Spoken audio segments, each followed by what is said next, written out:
로마서 8장 14절에서 17절입니다. 우리 같이 읽도록 하죠. 무릇 하나님의 영으로 인도함을 받는 사람은 곧 하나님의 아들이라. 너희는 다시 무서워하는 종의 영을 갖지 아니하고 양자의 영을 받았으므로 우리가 아빠 아버지라 부르짖으니라.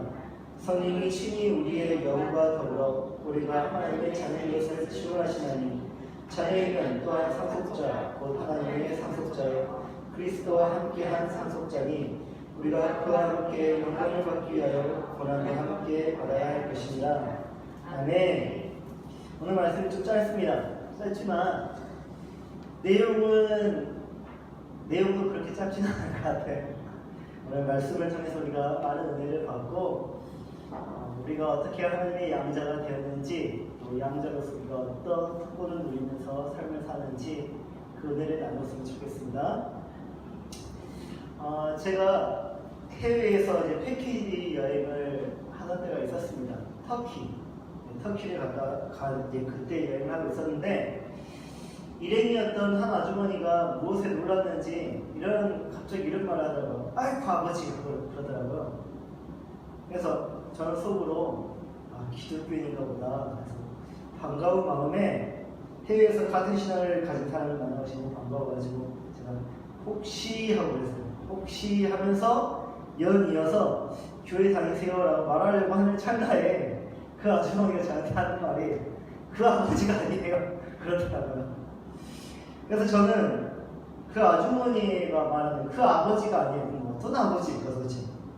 그분이 놀랬을 때 순간 의지했던 그 아버지는 과연 어떤 아버지일까 너무 궁금해가지고 여행 내내 그 아주머니를 제가 관찰을 했습니다.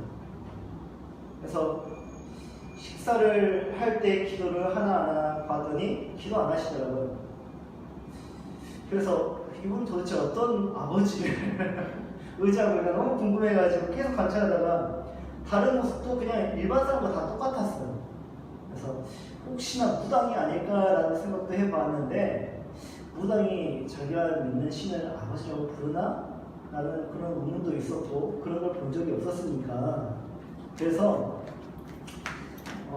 설마 무당은 아니겠지라는 판단할 수밖에 없었습니다. 그 이유가 여행을 하는 곳이 옛날에 기독교 나라였고 또 여행을 한 대부분이 기독교 성지였기 때문에 아마 무당이었다면 귀신이 다 도망갔을 것 같아요. 그래서 그분은 무당은 아니었을 것 같은데 하여튼 그분의 아버지가 도대체 누군지 너무 궁금했습니다. 저는 저의 아버지는요 제가 11살 때 돌아가셨습니다. 초등학교 4학년 때 날마다 아버지 이름을 불렀죠. 아빠 그렇게 아버지를 불렀었는데 이제 그 11살이 되던 해에 저는 아버지라는 호칭을 더 이상 쓸 수도 없었고 부를 수도 없었습니다. 오히려 그 이름이 저를 힘들게 했죠. 동네 어른들이 이제 아빠를 거론하면서 저를 안쓰럽게 쳐다보기 시작했습니다. 그리고 아빠라는 존재가 얼마나 소중하고 귀중한 존재인지 하루를 이렇게 지내보면서 해가 넘어갈수록 그것을 더 실감하게 되었습니다. 가장으로서 가장을 이끌어주시는 아버지, 그리고 자녀들에게 학비를 대주시고 용돈을 주시는 아버지, 차를 태워다 주시는 아버지, 기술과 삶의 지혜를 가르쳐 주시는 아버지, 사랑해 주시는 아버지, 내가 안길 수 있는 아버지, 나를 안아주시는 아버지, 또 내가 의지할 수 있는 그런 아버지. 주변에 그런 아버지의 모습을 너무나 많이 봤는데 저에게는 그런 아버지가 없었잖아요. 그래서 제 자신이 그런 모습을 볼 때마다 너무 초라했습니다. 그와 같은 어린 시절을 보낸 제가 느꼈던 세상은 아빠 없는 아이는 이 세상에서 죄인이구나 라는 생각을 했습니다. 어린아이에게 그 세상은 감당할 수 없는 그런 어렵고 힘겨운 세상이었던 것 같아요. 현실적인 어려움보다 더 힘들었던 것은 사람들의 동정하는 시선이 너무나 어려웠고 또 위로하는 그 말들이 저의 자존감을 무참히 무너뜨릴 때 저는 그렇게 힘들었습니다. 그래서 그런 시선과 위로를 받을 때마다 제가 힘을 얻는 것이 아니라 마음의 평안을 얻는 것이 아니라 도움을 얻는 것이 아니라 분리된다는 느낌을 받았어요. 같은 시공간에서 살고 있는데 너는 다르니까, 너는 아버지가 없으니까 라는 사람들의 태도가 저의 자존감을 무참히 무너뜨렸습니다. 그런 저에게 엄청난 복과 은혜가 주어졌습니다. 제게 아버지가 생긴 것이에요. 저는 그 아버지를 이렇게 불렀습니다. 하나님 아버지. 날마다 하나님 아버지 이름을 부르는 것 같아요. 우리가 예수를 믿고 하나님을 아버지라고 부릅니다. 네, 이렇게 하나님을 아버지라고 부를 수 있는 것이 우리 그리스도인에게 얼마나 큰 은혜인 줄 아십니까? 우리 중에 하나님을 아버지라 부르는 것이 너무나 익숙해져 있고 아버지의 이름을 부를 때마다 이제 별 다른 느낌이 없는 그런 성도도 있을 것입니다. 하지만 이 호칭, 이 이름 안에는요 엄청난 비밀이, 엄청난 사실이, 엄청난 진리가 내재되어 있습니다. 우리가 하나님을 아버지라고 부르게 될 수 있는 것은 우리를 하나님의 자녀로 삼으신 영, 그 성령이 우리 안에 계시기 때문에, 그 성령이 하나님을 아버지라 부를 수 있게 해주기 때문에 우리는 성령님을 통해서 하나님을 아버지라 부를 수 있는 것입니다. 이렇게 하나님을 아버지라 부르기까지 예수님의 역할이 절대적입니다. 다른 종교 한번 관찰해 보십시오. 다른 종교를 한번 관찰해 보십시오. 자기가 믿는 신을 아버지 또는 아빠라고 부르는 그런 종교가 있습니까? 없죠. 제가 금요일에 벌교에 사역을 하고, 벌교에서 보건병원에서 사역을 하고, 제가 알스신자인가요? 그것을 보면서 벌교가 한번 나왔던 적이 있어요. 그래서 거기에 절이 나오는데 그 절 이름이 뭐죠? 예? 송광사? 예, 송광사가 나오죠. 그래서 제가 궁금해가지고 송광사를 한번 가봤습니다. 깜짝 놀랐습니다. 우리나라에 그렇게 큰 절이 있는지 몰랐어요. 엄청나더라고요. 들어가면서 느끼는 게, 진짜 여기도 뭔가 거룩함이 있어 보이고 엄숙함이 있어 보이고 뭔가 신이 있어 보이는 그런 곳이구나, 그걸 느끼게 되었어요. 그만큼 되게 종교적이었다는 것이죠. 그런데 그 신은 너무나 무서운 신이었던 것 같아요. 두 눈을 부릅뜨고 있고 죽일 것 같은 그런 눈을 가지고 있고, 그래서 4명의 신이 문을 지키고 있죠. 그리고 들어가 보니까 부처가 이렇게 새 부처상이 이렇게 있는데 거기에 공양을 하고 있는 그 사람들의 모습을 보면 너무나 두려워하는 모습과 또 그것을 숭배하는 그 모습에서 그들은 친근감이 있기보다는 너무나 멀리 있는 그 신에 대해 숭배하는 모습이라는 것을 저는 알게 됐습니다.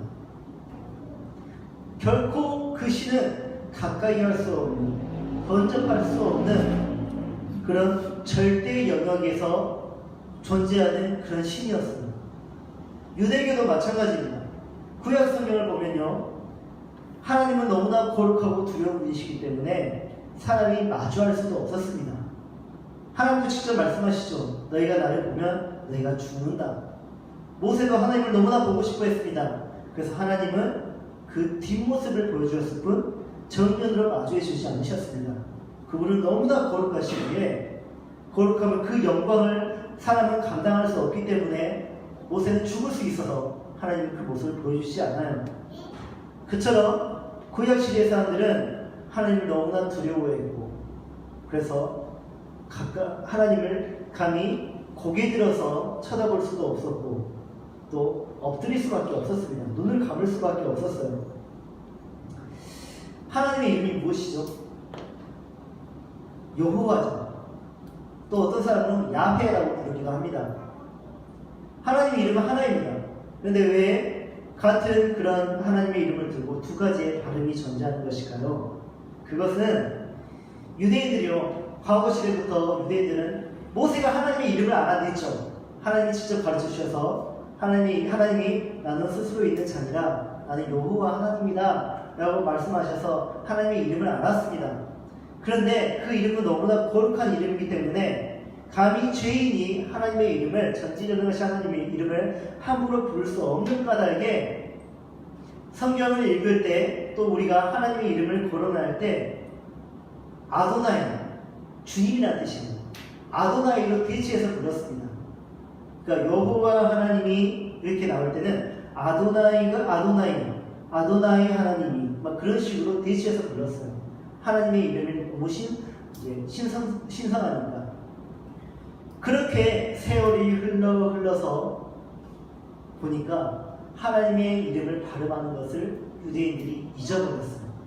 어떻게 그럴 수 있을까? 그 이유는 문자의 비밀이 있습니다. 히브리어 문자는 자음만 존재할 뿐 모음이 없어요. 그러니까 입으로 전수하고 귀로 듣지 않는 이상 정확한 발음을 배우지 못해요. 다른 것은 다 그대로 읽을 수 있고 구별할 수 있는데 하나님의 이름만은 안 불렀던 까닭에, 발음하지 않았던 까닭에 그 이름을 부르는 것을 잊어버렸어요. 그래서 신학자들이 연구해서 알아낸 발음이 여호와가 아닐까, 아니면 야훼가 아닐까, 그렇게 이해를 했습니다. 근데 하나님의 이름이 정확한 발음이 아니에요. 그것도 아직도 비밀에 있습니다. 또한 성경 사본을 만들기 위해서, 성경은 사본이 이게 썩어질 수 있고 또 불탈 수가 있으니까 끊임없이 필사자들은 사본을 만들었습니다. 성경 사본을 만들었습니다. 그렇게 한 자씩 옮겨 적어가면서 여호와 이름이 나타날 때마다 필사자들은 그 자리에서 엎드려 경배했습니다. 그 이름이 너무나 거룩한 이름이기 때문에, 두려운 이름이기 때문에, 때로는 그 이름을 적다가도 너무나 거룩한 이름을 맞이했던 까닭에 필사자들은 다시 목욕을 하고 다시 나왔습니다. 목욕제기를 했다는 말이에요. 그렇게 필사를 하다가 실수를 했어요. 그러면 그거는 파기를 해야 되죠. 실수한 거니까. 그런데 그들은 파기하지 못했습니다. 왜?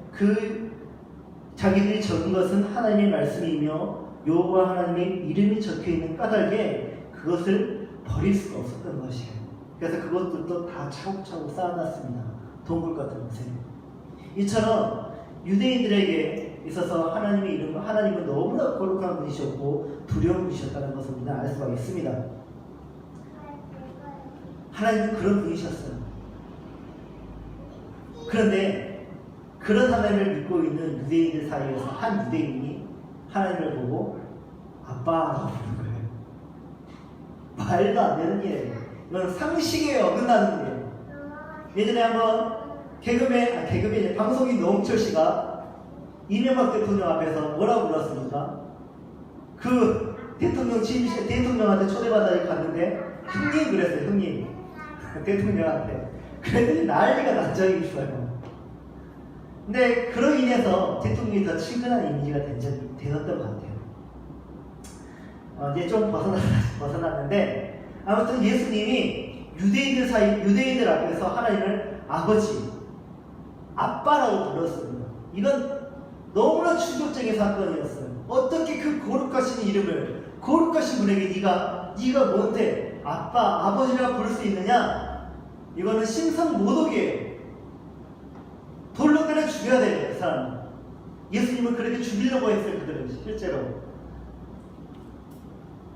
그런데 어떻게 예수님은 하나님을 그 말도 안 되는 그런 배경에서 살면서 하나님의 아버지라고 부를 수 있었던 것일까요? 이유는 하나입니다. 예수님은 진짜 하나님의 아들이었습니다. 하나님은 예수님의 진짜 아버지였으니까. 그래서 그렇게 불렀던 것 뿐이에요. 그렇게 하나님의 아버지라고 부르는 것조차 충격인데 우리도 그 예수님을 통해서 하나님을 아빠라고 부르기 시작한다는 것입니다. 이것도 우리에게 충격이라는 것이죠. 그런데 왜 예수님이 혼자 그것을 기도하면서 아빠 찾으면 되지 왜 사람들 앞에서 아빠라고 아버지라고 그렇게 말했던 것일까? 그것은 요한복음 1장 12절에서 나와 있습니다. 영접하는 자 곧 그 이름을 믿는 자들에게는 하나님의 자녀가 되는 권세를 주셨으니 하나님의 자녀가 된 권세가 무엇인지 보여주기 위해서였습니다.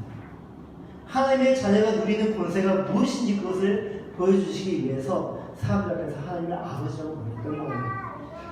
그렇다면 하나님의 자녀의 권세가 무엇일까요? 예수님을 보면 압니다. 예수님이 이 땅에서 어떤 권세를 가지시면서 사셨는지 그걸 보면 알겠는데, 그 중에 권세 중에 가장 탁월한 권세가 있다면 바로 죄를 이기는 권세. 예수님이 모든 죄를 이기지 않습니까? 모든 사탄의 시험을 이기지 않습니까? 이게 하나님의 자녀들이 가지는 권세, 능력이에요. 그리고 하나님은 그 예수님을 통해서 우리에게 그 권세를 보여주시면서 너도 이 권세를 내가 줄게. 예수님의 영을 우리에게 보내주셔가지고 우리로 하여금 하나님의 자녀로 삼아주십니다. 그리고 우리는 그 영을 통해서 하나님을 아빠, 아버지라고 부르게 되었고요. 그래서 우리는 주기도문을 통해서 이렇게 하나님께 기도하죠. 하늘에 계신 우리 아버지요. 우리가 하나님을 아버지라고 부르기 시작합니다. 신을 아버지라고 부르기 시작합니다. 그 말은 우리가 이제 하나님의 아들, 딸이라는 말입니다. 하나님께서 우리를 당신의 자녀로 삼으셨다는 말은 우리를 입양하셨다는 말이에요. 입양이 좀 우리에게 생소하죠. 입양 전에는 우리가 하나님의 자녀가 아니었다는 말이에요. 우리는 원래 하나님의 자녀가 아니었습니다. 원래 우리는 하나님과 원수되었던 죄의 종으로 살아갔었고, 실제의 모습은 하나님과 원수되었던 자였어요. 근데 하나님이 그런 우리를 일방적으로 사랑하셨고 은혜를 베푸시면서 우리를 양자 삼아주셨어요. 양자. 그렇다면 왜 사도 바울은 왜 입양이라는 제도를 통해서 하나님과 우리의 그 관계를 설명하려고 했던 것일까요? 입양이 어떠한 그런 결과를 가져오는지 먼저 우리는 알아야 됩니다. 첫 번째, 입양은 그에게, 그러니까 양자에게 있었던 빚, 법적인 그런 모든 채무들을 다 변제해 줍니다. 두 번째, 새로운 이름을 부여받게 되고요. 그리고 양아버지의 모든 재산을 상속받는 상속자가 됩니다. 세 번째, 양아버지는 그의 지난 모든 행위들에 대해서 책임져 주기 시작합니다. 네 번째, 우리는 그 자신의 아들로 삼아주신 그 아버지를 위하여서 기쁘게 해드릴 의무가 생기게 됩니다. 입양은 자녀가 선택하는 것입니까? 아니면 아버지가 선택하는 것입니까? 전적으로 아버지가 선택하는 것이죠. 아버지가 택해서 모든 대가를 지불해 주시고 법적으로 완벽하게 아들로 만들어주는 것입니다. 이를 통해서 하나님이 우리를 왜 양자 삼아주셨는지 알게 돼요. 우리는 죄의 종으로 살아가면서 그 죄로부터 스스로 구원할 수 없는 그런 존재였다는 것이에요. 우리는 죄의 종으로 살다가 결국에는 그렇게 죽을 수밖에 없는 존재였어요. 질병에서, 가난에서, 죽음으로부터, 귀신으로부터 스스로 구원할 수 없는 자가 바로 우리였다는 말입니다. 그런 우리를 하나님께서 불쌍히 여기시고 우리를 그 죄로부터 구원해 주시기 위해서 모든 빚과 채무를 다 변제를 해주시고 우리를 양자로 삼아 주셨습니다. 양자로 삼아 주실 때 그 절차가 어떤 절차가 있었는지 추측이 가시죠. 변제를 했다는 그 말이에요. 우리의 빚과 채무를 어떻게 변제를 해주시는지 우리는 잘 아는 바입니다. 십자가를 통해서 어떤 일이 이루어졌는지 우리는 잘 압니다. 그렇게 하나님은요, 우리를 불쌍히 여기시고 일방적으로 사랑하셔서 우리를 양자 삼아주셨고, 그 증거로 우리에게 성령을 부어주셨습니다. 성령이 아니고서는 우리가 하나님을 아버지라고 부를 수가 없어요. 다시 말해서 하나님을 아버지라고 부를 수 있는 사람은 그 안에 성령이 있다는 것을 의미합니다. 그 안에 성령이 있다는 것은 그 사람이 구원을 받았다는 증거입니다.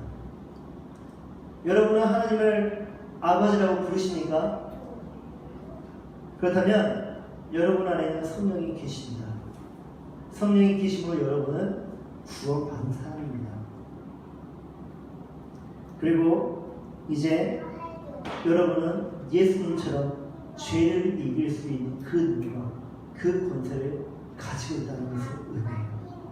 예수님처럼 이 땅에서 똑같은 모습으로 이 세상에 살 수 있습니다. 그 권세를 우리가 알고 그 권세를 사용할 줄 알아야 되고 그 권세를 누릴 줄 알아야 됩니다. 이게 우리가 갖는 은혜예요.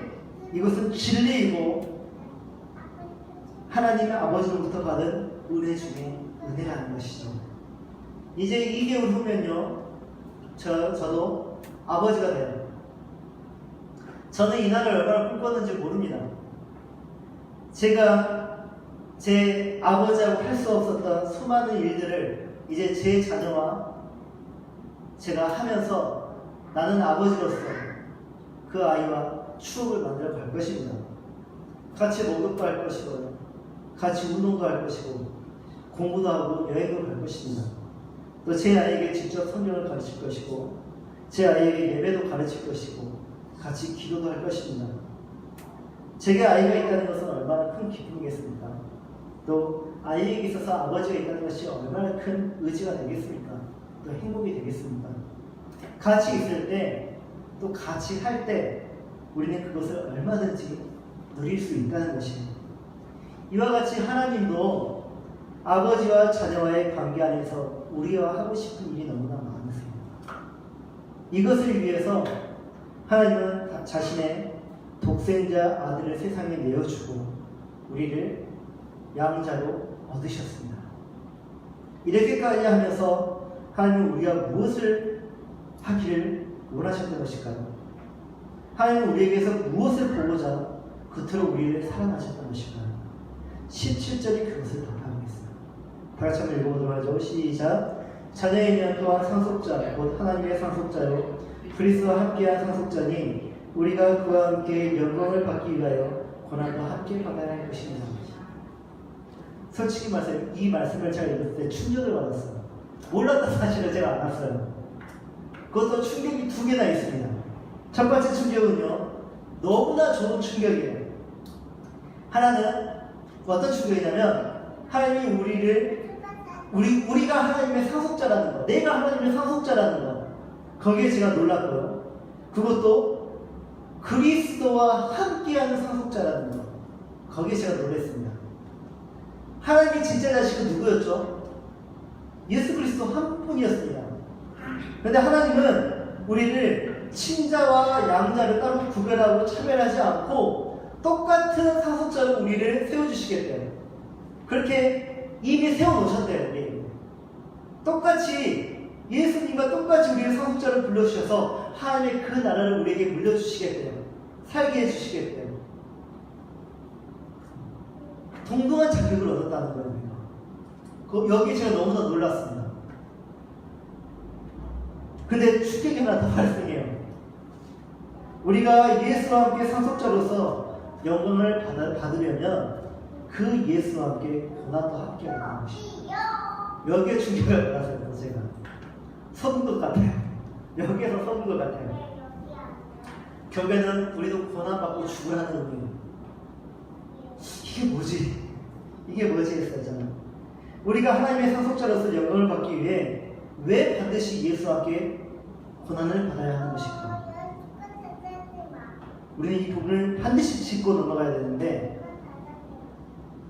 우리가 고난을 통해서만 깨달을 수 있는 것, 알 수 있는 것이기 때문입니다. 즉 우리가 고난을 통해서 내가 하나님의 양자인지 아닌지 분명하게 구분할 수 있다는 것입니다. 그리고 고난을 통해서 내가 고통을 받고 있으면서 내게 아버지가 얼마나 필요한 존재인지 그것을 비로소 그때만 알 수 있다는 것이죠. 누가복음 15장 제가 자주 거론하는 두 아들의 이야기가 나오죠.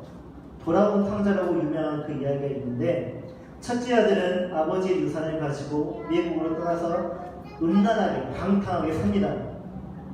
그리고 다 탕진을 하고 거기에서 정말 가난하게 살죠. 그러면서 그 고통과 고난을 겪으면서 그가 깨달았던 것이 무엇입니까? 나에게는 아버지가 필요하다. 아버지의 소중함을 그때서야 깨닫습니다. 아버지가 아니고서는 나는 살 수 없는 존재라는 것을 그때서야 그 아들이 깨닫고 아버지에게 다시 돌아가지 않습니까? 그런데 첫째 아들은 한 번도 아버지의 곁을 떠나본 적이 없고 늘 아버지의 곁에 있었습니다. 늘 아버지로부터 풍족함을 얻었고 날마다 부족함을 모른 채 그렇게 아버지가 시킨 일, 아버지와 함께 그 일을 모두 하다가 둘째 아들을 반겨주시는 그 아버지의 모습을 보고 원망과 불평을 합니다. 아버지에게 따져 아버지가 얼마나 소중한 존재인지 첫째 아들은 모르고 있다는 거예요.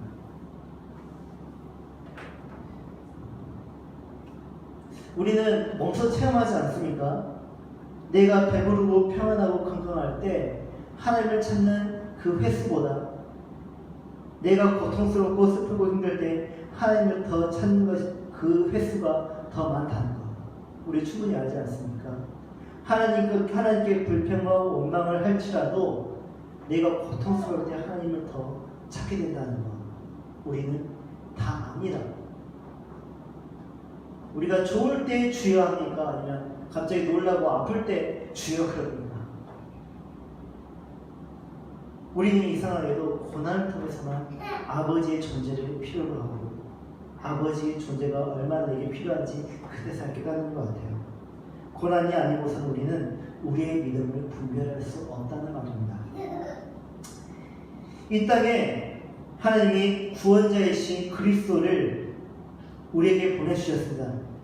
그 예수님은 그리스도로서의 소명을 받았죠. 구원자로서의 소명을 받았습니다. 그리고 그 소명을 다하기까지 많은 사명을 이 땅에서 감당하셨고 그동안 많은 고난을 받으셨습니다. 출생 때 헤롯 대왕에 의해서 죽임을 당할 뻔했고요. 그리고 어려서 아버지 요셉의 죽음을 보았고요. 어린 동생들을 책임지는 가장이 되었습니다.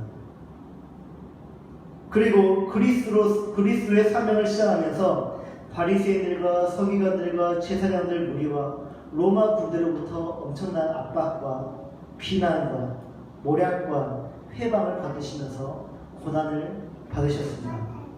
결국에는 신성모독죄라는 죄명을 가지고 제명을 얻어서 로마 최고형인 십자가형을 받게 되었습니다. 그때 제자들은 예수님을 배반해서 다 떠나버렸고 그는 홀로 그 고난과 고통을 감수하면서 동시에 하나님 아버지로부터 또 버림을 받습니다. 그런데도 왜 예수님은 그렇게 억울하고 원망스럽고 고통스러운 그 고난을 끝까지 인내하시고 감수하셨을까요? 이유는 딱 하나입니다. 하나님의 아들이니까요. 하나님의 아들은 그런 권세까지 가지셨습니다. 어떤 권세요? 모든 죄를 이길 수 있는 그 권세. 결국에는 그 권세를 가지고 모든 사람을 구원할 수 있는 그런 하나님의 아들의 모습을 우리에게 보여주셨습니다. 이게 하나님의 아들의 능력이에요. 사람들을 구원하여 하나님의 자녀로 세워줄 수 있는 권세를 가진 하나님의 유일한 아들이 누구였다고요? 예수였다고. 그 아들이 자기라는 것을 분명히 알았으니까 어떤 고난과 어떤 그런 억울함에서도 이겨낼 수 있는 거예요. 자, 왜 우리 그리스도인들은 하나님을 아버지라고 부르는 것입니까? 하나님 먼저 우리를 아들이라고 먼저 불러주셨어요. 하나님 먼저 우리를 딸이라고 먼저 불러주셨어요. 생각해보니까 세상의 그 어떤 신도 우리를 아들이라고 불러준 적은 없어요. 우리 위에서 군림하고 우리로부터 숭배를 받으려고 하는 신은 존재할 뿐이지 우리를 아들로 불러주는 신은 없습니다. 세상은 내가 굶주릴 때, 아플 때, 고통 속에 있을 때, 힘겨울 때 하나님처럼 우리에게 양자로 불러주신 이가 있습니까? 사람들은 굶어 죽어도 신 앞에는 항상 과일이 있고 음식이 있어요.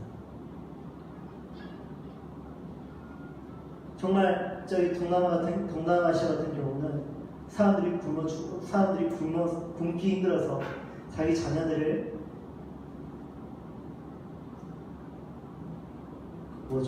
매운 꿀에 팔기도 하고 그래서 자신의 배를 채웁니다. 그런데 신들은요 항상 풍족해요. 항상 신들 앞에 있는 그 제사상에는요 늘 풍족해요. 사람들은 그렇게 절망해서 죽어가고 있고, 사람들은 팔려나가고 있고, 자신의 몸을 파는 사람들이 그렇게 있는데, 몇 푼 안 되는 그 돈을 위해서 쓰레기 산을 뒤집고, 그리고 사람들로부터 구걸을 하는데, 신들은 항상 부유해요. 항상 불림을 하고 숭배를 받아요. 근데 우리 하나님 아버지는 어떻게 하셨습니까? 우리를 아들로 불러주시고 우리와 동행하시고 우리와 함께 해주지 않습니까? 그걸 아십니까? 세상이 우리를 좋아하는 것처럼 보입니까? 세상 우리 싫어합니다. 세상은 진짜 우리를 싫어합니다. 우리를 좋아한다고 착각하지 마십시오. 세상은 우리를 사랑하지 않습니다. 세상은 우리를 미워하고 우리를 무너뜨리려고 합니다. 우리의 것을 항상 빼앗으려고 하고요. 우리를 항상 궁지로 몰아갑니다. 그런 위기에 처해 있는 하나님은 우리를 아들로 불러주셨습니다. 그것으로 기쁜 거예요. 그게 기쁜 거예요. 아들이라고 불러준 그 하나만으로 우리는 너무 기쁜 거예요. 이제 결단하십시오. 세상에서 정말 내가 잘 살 수 있다고 생각하신다면 하나님과 세상과 양다리를 거치지 마시고 그냥 세상으로 가십시오. 근데 하나님 아버지 없이 정말 잘 살 수 없다면, 정말 하나님 아버지가 내게 반드시 필요한 분이시다면 더 이상 하나님을 모욕하지 마시고 오직 하나님만 사랑하는 아들이 되시기 바랍니다. 그리고 예수의 십자가를 심장에 새기고 이제는 하나님 아버지의 아들로 사시기 바랍니다. 강력하게 권합니다. 하나님 아버지를 등에 업으시고 멋지게 이 세상에서 그리스도로 사십시오. 하나님 말씀하십니다. 내 아들이 되라. 오늘부터 내 아들이 되라.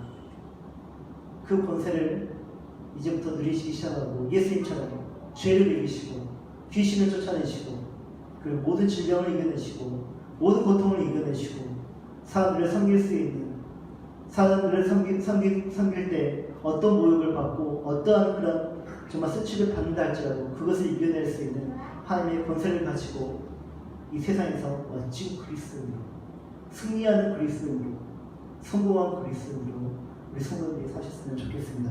아멘. 그 인생은 후회가 없을 거라고 믿습니다. 아멘. 아멘. 다 같이 말씀에 의지해서 다 같이 찬양하고 기도하는 시간 갖도록 하겠습니다.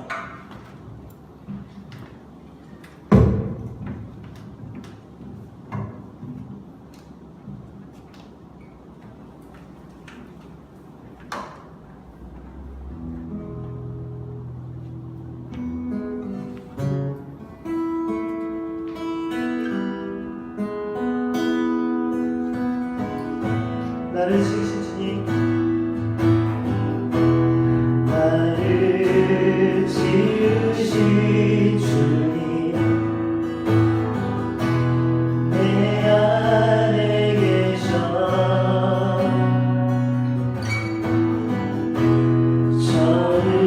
처음부터 내 삶을 그의 손에 있었죠.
너는 내 아들이라. 내가 너를 내 양자로 삼았구나. 내가 너를 불렀다라고 말씀하셨습니다. 하나님 우리에게 자녀의 권세를 허락하셨습니다. 죄를 이길 수 있는 능력을 허락하셨고 또 이 세상에서 떳떳하게 살아갈 수 있도록 우리에게 그 이름을 다 허락하셨습니다. 왜 우리는 두려워할까요? 왜 우리는 이 세상에서 불법을 느끼면서 왜 하나님을 원망하는 것일까요? 우리에게 그럴 이유가 없습니다. 우리는 하나님의 아들이기 때문입니다. 우리는 하나님의 딸이기 때문입니다. 시간 기도하실 때 하나님 나를 양자 삼아주셔서 너무나 감사합니다. 내가 하나님의 자녀로 이 땅에서 살고자 합니다. 내게 믿음을, 내게 주의 성령을 부어주셔서 날마다 하나님의 이름을 부르면서 이 땅에서 하나님의 자녀의 권세를 가지고 하나님 멋지게 살아갈 수 있는 하나님의 양자가 되게 하여 주시옵소서. 나를 불러주신 하나님의 이름을 높일 수 있게 하나님께 영광을 돌릴 수 있는 하나님의 양자가 되게 하여 주시옵소서. 다시 간절히 기도합시다. 기도하겠습니다. 하나님 우리를 지으신 하나님 아버지, 또 우리를 양자 삼아주신 하나님 아버지를 찬양합니다. 내 안에 계신 성령님, 나의 하나님을 아버지라 부를 수 있게 해주시는 나의 성령 하나님 아버지 감사합니다. 또한 내가 하나님 아버지라 부를 수 있게끔 나를 위해서 죽으신 예수 그리스도를 찬양하며 내가 그 이름에 힘입어 하나님 아버지께 나아갑니다. 하나님 아버지 나를 양자함을 감사합니다. 이제 내가 죄를 이길 수 있는 그 권세를 가지고 이 세상에서 살아가기를 원합니다. 하나님 어떤 지역이 나를 시험한다 한들, 어떤 지역이 나를 넘어뜨려 한들 내가 하나님의 자녀의 그 권세를 가지고 이 세상을 이기기를 원합니다. 하나님 나를 양자 삼아주셔서 나를 안으로 삼아주셔서 나를 사랑해 주셔서 나와 동행하여 주셔서 감사합니다. 하나님 아버지 우리를 이 땅에서 총기한다고 불러주셔서 감사합니다. 우리가 이 땅에서 총기한다고 살아가기를 원합니다. 하나님 아버지 우리를 이 땅에서 총기하게 세워 주시옵소서.